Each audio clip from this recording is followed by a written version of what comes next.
Isabel, imagination, ASMR.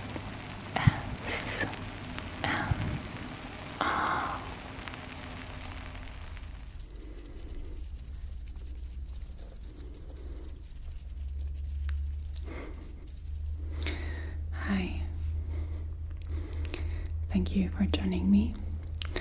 Tonight, I want to do something very simple, but very effective, or at least I think it is. I want to read a story to you tonight, so I just want you to get very comfortable, get underneath a blanket, cozy, and let me just tell you a story from a book, just like your mother did when you were little. So I really love the storytelling videos from Gentle Whispering. She did Alice in Wonderland. That's one of my favorite videos of her. And I also love ASMR requests with the Fairy Tale Treasury books. I believe that she did 3 videos of those fairy tale treasuries, and I absolutely love those stories. I just love to get cozy and just listen to the story, and it's usually magical stories and not too scary or anything. So I've been thinking about what I want to do and what I want to read for you, and it's been really difficult for me to find an English children's book in Holland. Even trying to order it is really difficult. But I had a good friend of mine, and he was in London just, I think, 2 weeks back. And I asked him if he found a cute children's book with nice illustrations, that he please bring it back to Holland. And he did. And he did such a good job. This is what he bought for me to read for you. And I was a little bit confused in the beginning because the title is Moana, but I've already read the story, and it's the exact same story as Disney's Vaiana. So in Holland it's Vaiana, and I believe in America it's Vaiana, but in London it's Moana. And I've been telling this to my family, and they think that Vaiana is just a little bit too similar to Diana. I don't know if that's true, but that could be the reason why this title is different than what we are used to in Holland and probably in the US. So it's an absolute beautiful, wonderful Disney book, and it just describes the story basically the same as the movie. So if you have not seen the movie yet, then this is a spoiler alert, because you'll know how the story goes. So if you don't mind that, then keep looking and listening to this video.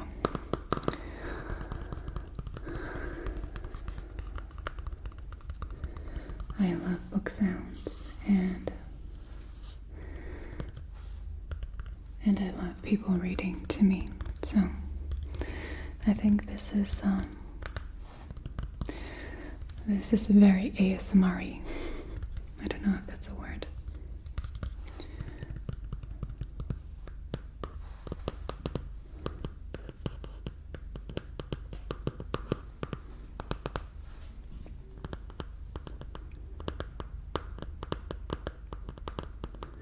So, yes, I'm going to read this book to you.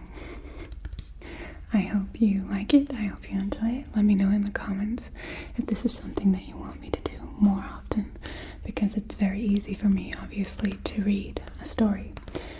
It's just not easy for me to get the books. I'll just have to get a credit card so that I can order from American web shops. But if you like these kind of videos, then that's not an obstacle for me.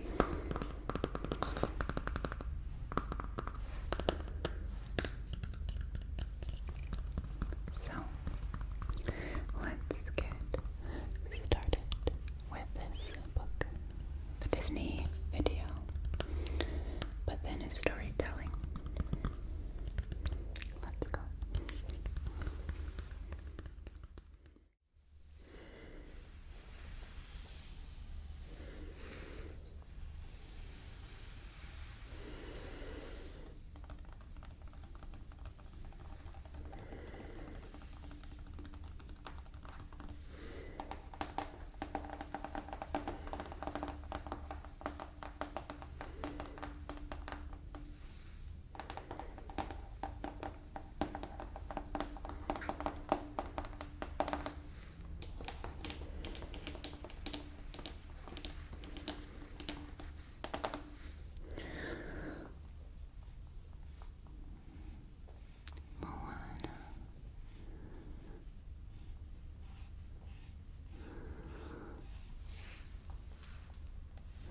Vaiana.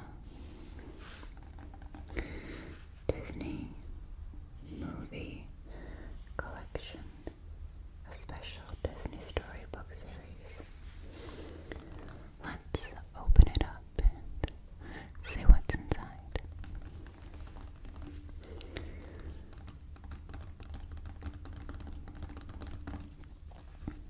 Let's go.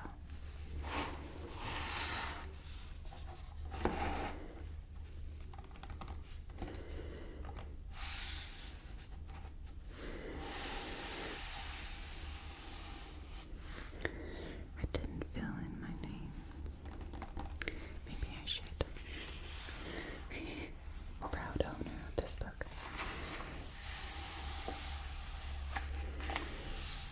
So here she is again. Moana.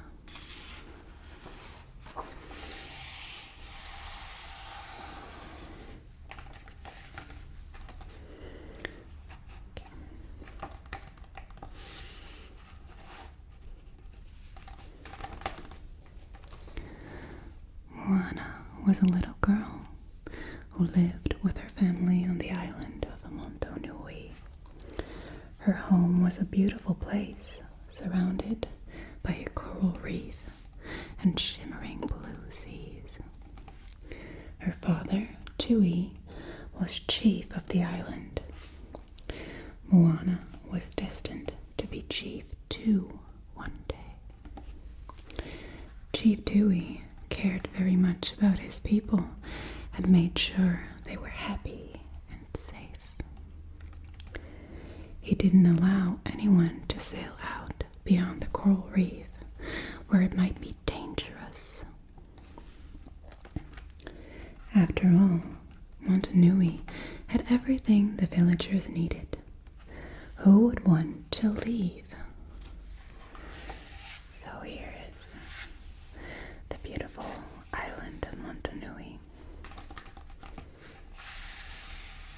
Okay.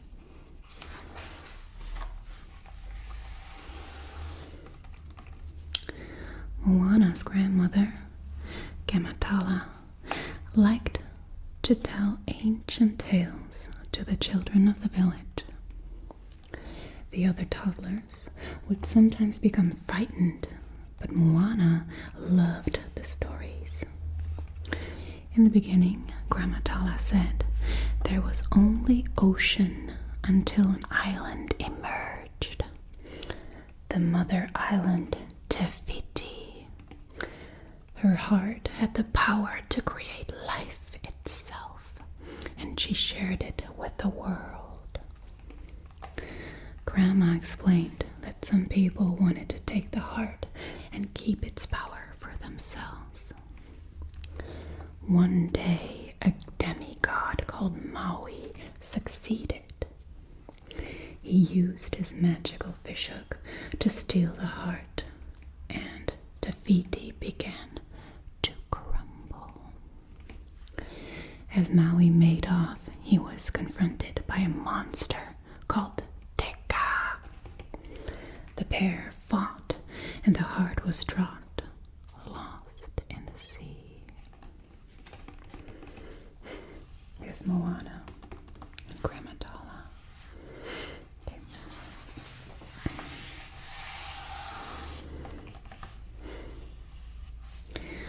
Not long afterwards, Moana was playing on the beach, her favorite place.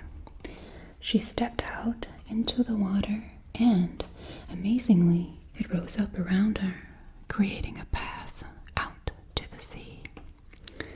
Moana followed the path and spotted a little spiral stone in the water. She reached out and grasped it. Just then, Chief Tui came looking for his daughter.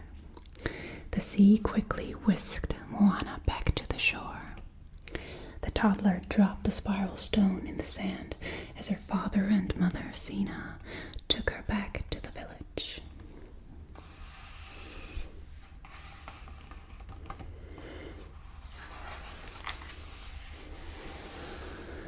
Moana would have spent every day by the sea if she could, dreaming of adventures on the waves. But her parents taught her that she belonged in the village with her people.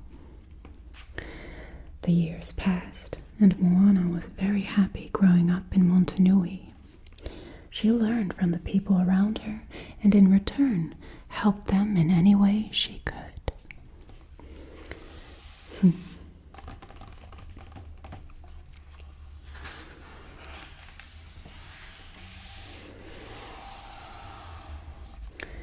She grew up. This is her daddy. When Moana was 16 years old, Tui took her to a large pile of stones atop the island's highest mountain. "One day you will add a stone to this mountain," he said, "and raise our whole mountain higher." Tui told Moana how important it was for her to stay in the village and lead her people. Moana nodded at her father.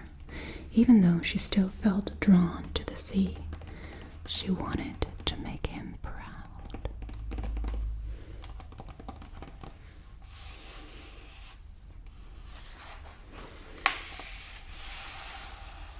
Later that day, Grandma Tala found Moana and led her along a rocky path to the furthest point of their island, to a secret cave.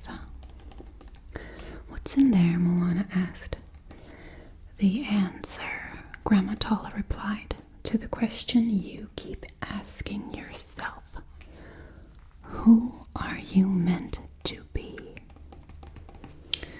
Moana climbed inside the cave and gasped in amazement at what she saw. The huge cave was filled with sailing boats. Moana began beating a big drum on one of the boats, and something magical happened. In her mind, she could see her people's history. They had been great voyagers.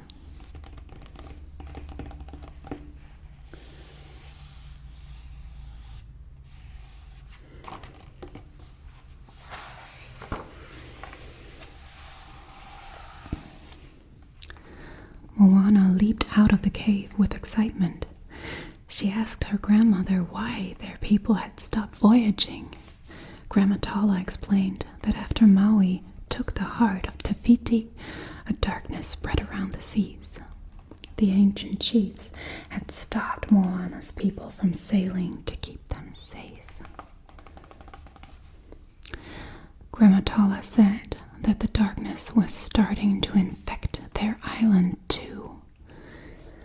Their home was in danger unless someone found Maui and took him to restore the heart of Te Fiti. Grandma took a spiral stone from her necklace.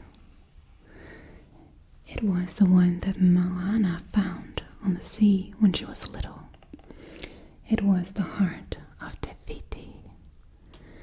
"The ocean chose you," Grandma told Moana.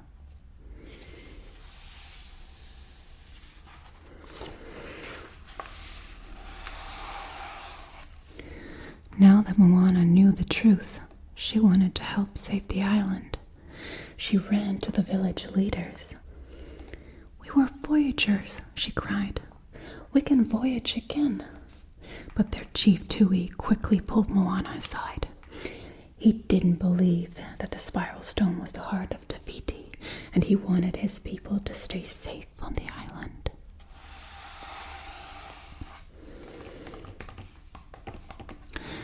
Tui threw the spiral stone to the ground. As Moana picked it up, she spotted something that made her stop in her tracks. It was Grandma Tala's walking stick. But where was Grandma Tala? Something was not right.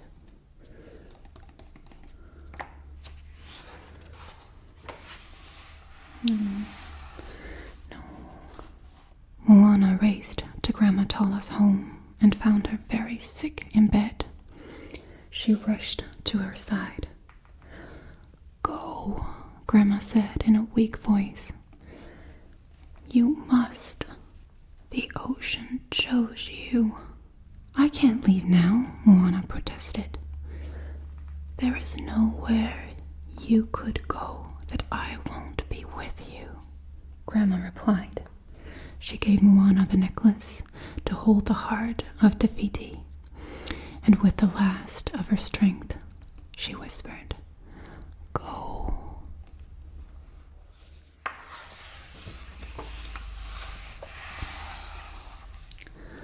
Moana knew what she had to do. She packed some supplies, took a small boat from the secret cave, and set sail. In the night sky, she saw stars in the shape of the fishhook that Maui carried. Moana tried her best to head in that direction, but soon a storm rose up. Wham! A giant wave crashed into her boat, and everything faded to black. Moana slowly opened her eyes as the sea splashed in her face. She had been washed up to the beach of a strange island. As she looked around, she spotted tiny marks in the shape of a giant fishhook carved into a nearby rock, and some giant footprints in the sand. "This must be Maui's island," Moana realized in amazement. Could the sea have brought her here?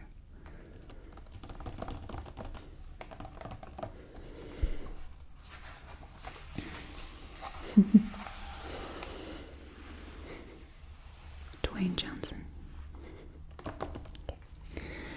Suddenly, Maui himself appeared. Moana summoned all her courage and told him he must go with her to restore the heart of Te Fiti. But Maui refused. He said he had taken the heart for the humans, just as he had brought them sun, fire, and tides. All he wanted was to get his magical fishhook back, which he'd lost in his battle with Teka all those years ago.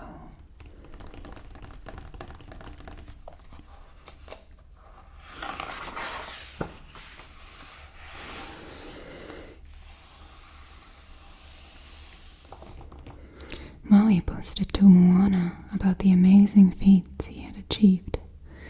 But as he talked, he trapped Moana inside a cave. Maui had been stuck on this island without his fishhook, which had the power to help him shapeshift into different animals. Now he finally had a way to leave. He went back down to the beach, boarded Moana's boat, and set sail.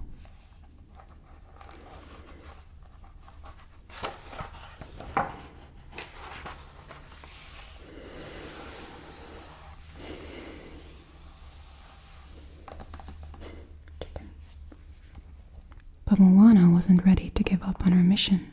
She found a way out of the cave and dived into the water. Amazingly, the sea pushed her through the water and lifted her onto her boat. Maui was surprised to see her. "You will put back the heart," Moana told Maui in her bravest voice. holding the spiral stone heart towards him, but Maui still refused to help.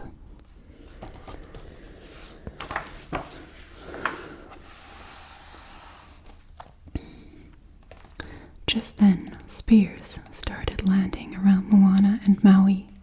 They were being attacked by kakamora, tiny bandits dressed in coconut armor.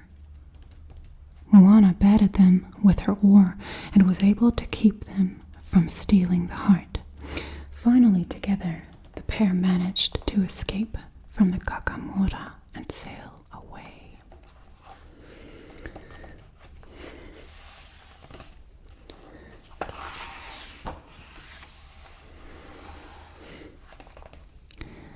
After that, Maui finally agreed to go with Moana to Te. But they needed to fetch his fishhook first. "We go east," said Maui, "to the lair of Tamatoa." Maui was certain the monster Tamatoa had his hook. "Teach me to sail," said Moana. Maui refused at first, but then the sea knocked him over with a poisoned dart. He couldn't move. As he lay on the deck, Maui was forced to teach Moana all he knew. He explained that what he did was called wayfinding, not sailing. It meant using the sun, stars, moon, wind, waves, and the currents to help you get where you want to go. Moana slowly but surely learned how it worked. Wayfinding. Okay.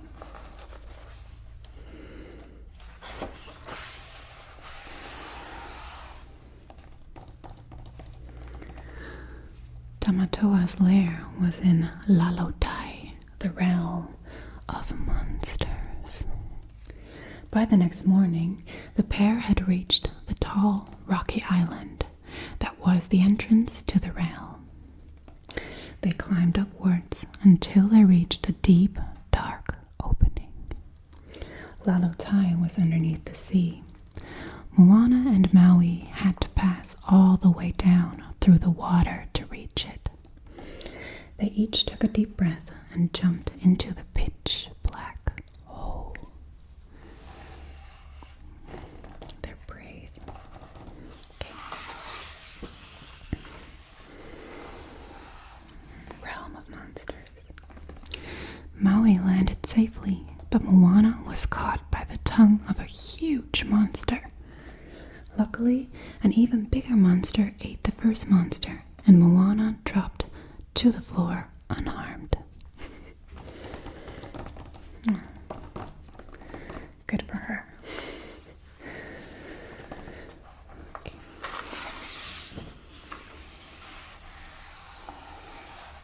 After that, Moana couldn't find Maui anywhere. She saw a cave and bravely went inside alone. She spotted the fishhook amongst a huge pile of shiny gold objects. But just then, the ground rose up to reveal Tamatoa. As the monster grasped Moana in its huge claw, Maui leaped onto the scene and grabbed his hook. Maui tried to shapeshift, but his powers weren't working properly. Tamatoa dropped Moana and started to attack Maui.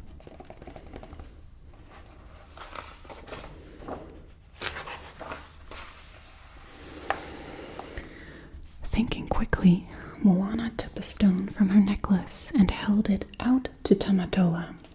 The monster, who couldn't resist a new treasure, chased Moana as she led him away from Maui. As she ran, she tripped and dropped the stone.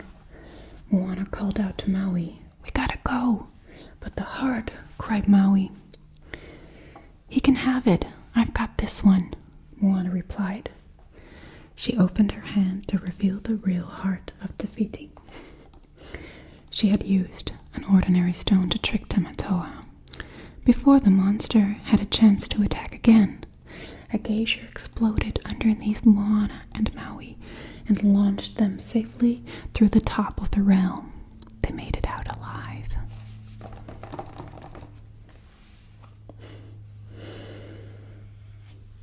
Okay.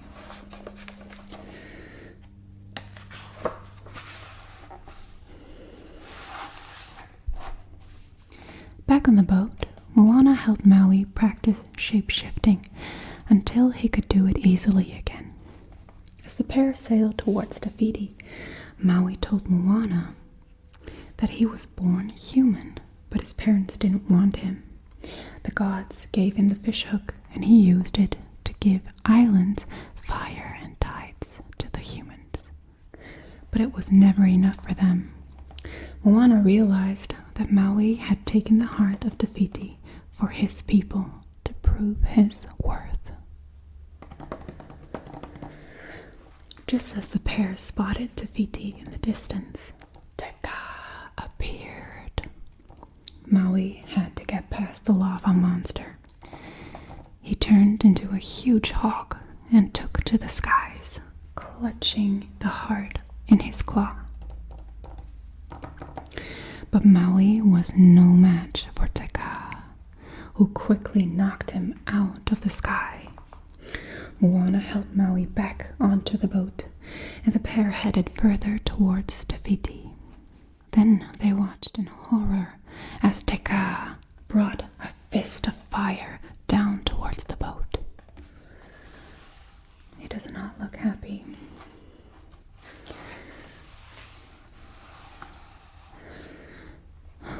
At the very last moment, Maui raised his hook to block Teka's fearsome blow. Boom! A shockwave rippled across the sea and created a huge tidal wave. Moana's boat was lifted up and swept far away from the lava monster's grasp.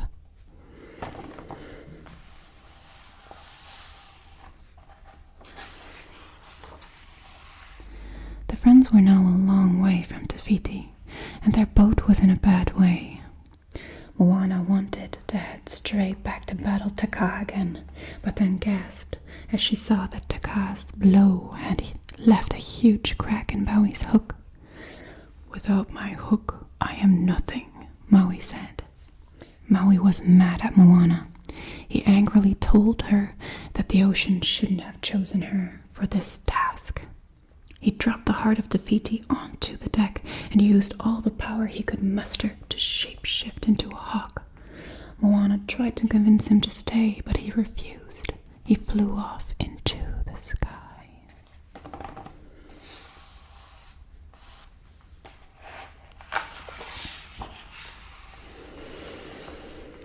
Moana was heartbroken.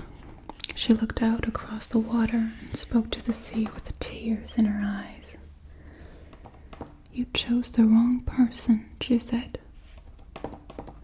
"You'll have to choose somebody else." Then she held the heart of Tahiti out to the sea. After a moment, the water took it from her, and back below the waves.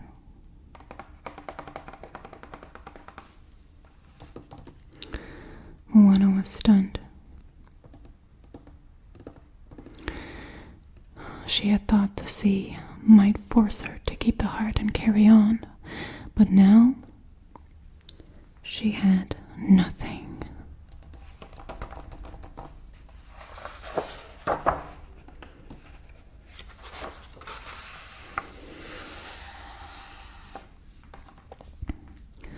Moana felt so alone, but just then she looked into the water and saw a magnificent glowing mantra ray swimming beneath her boat. Suddenly she heard Gamatala's voice and looked up to see her grandmother's spirit sitting next to her. Moana was so happy. Tala told Moana that she would stay by her side, whether she decided to go home or carry on. As they talked, hundreds of ghostly canoes emerged around the boat. They were Moana's ancestors. Gamatala asked, "Do you know who you are?"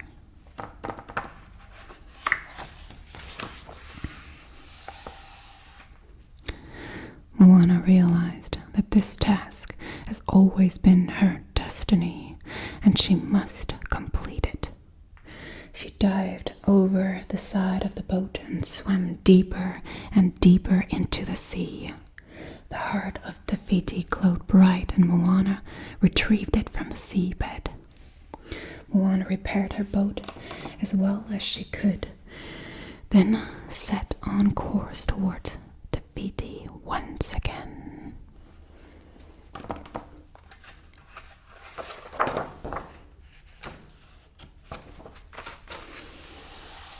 There it is again. Te was still determined to stop Moana and hurled huge masses of molten lava at her. The monster raised its fist, but just before it struck Moana, Maui appeared out of nowhere to take the blow.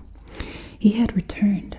Even though his hook was broken, Maui bravely fought Te Kā, allowing Moana to sail onwards.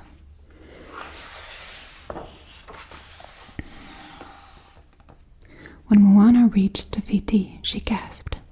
The island wasn't there. It was just an empty crater, and there was no goddess to be seen. There was nowhere to put back the heart.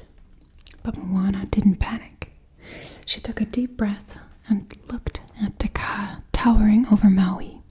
Suddenly, she noticed a glowing lava spiral on the monster's chest.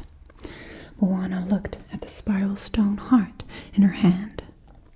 She knew what to do. She stepped into the sea, and the water parted, creating a huge pathway between Moana and Te Kā. "Moana," Maui cried out, "what are you doing?" Do you know what she's doing? Let's see. Te Kā swooped down and came to stop in front of Moana. The monster no longer seemed frightening. In fact, Moana thought she could see a sadness behind its eyes. Moana reached out and placed the heart into Te Kā's chest. The glow from the heart slowly began to spread across the monster's body. Let's see what's going to happen.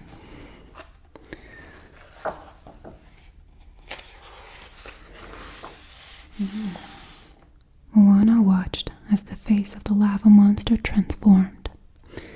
Now that the goddess's heart was restored, she was changing back to her true self. A crown of flowers blossomed around Te Fiti's head, and she took her place in the water. Her island exploded with green and came back to life at last. Heart of Te Fiti.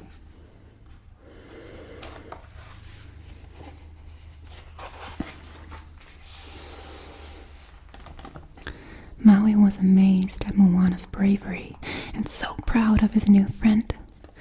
Te Fiti had forgiven Maui for taking the heart and even fixed his fishhook for him. Back on their boat, Maui and Moana prepared to go their separate ways. The new friends hugged before Maui shapeshifted into a hawk and flew away. But this wasn't goodbye. Moana knew that Maui would be there whenever she needed him. Hug. Okay.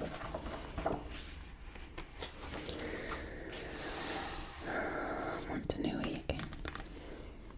Back on Montanui, Moana's parents were desperately worried about their missing daughter. They were overjoyed when she appeared on the horizon in her little boat.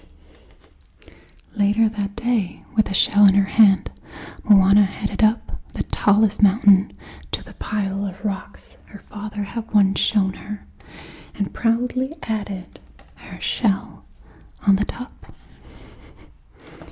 She's changing things. Last page. Moana finally knew who she was.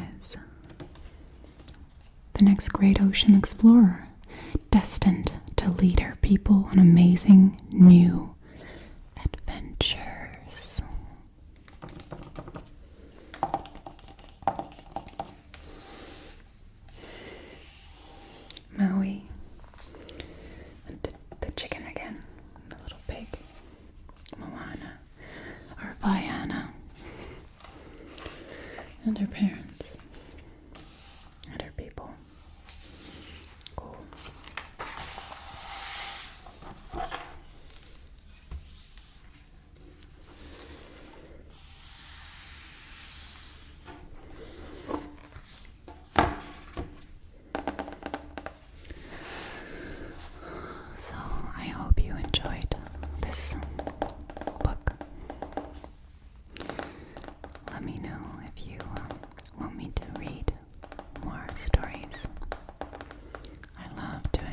So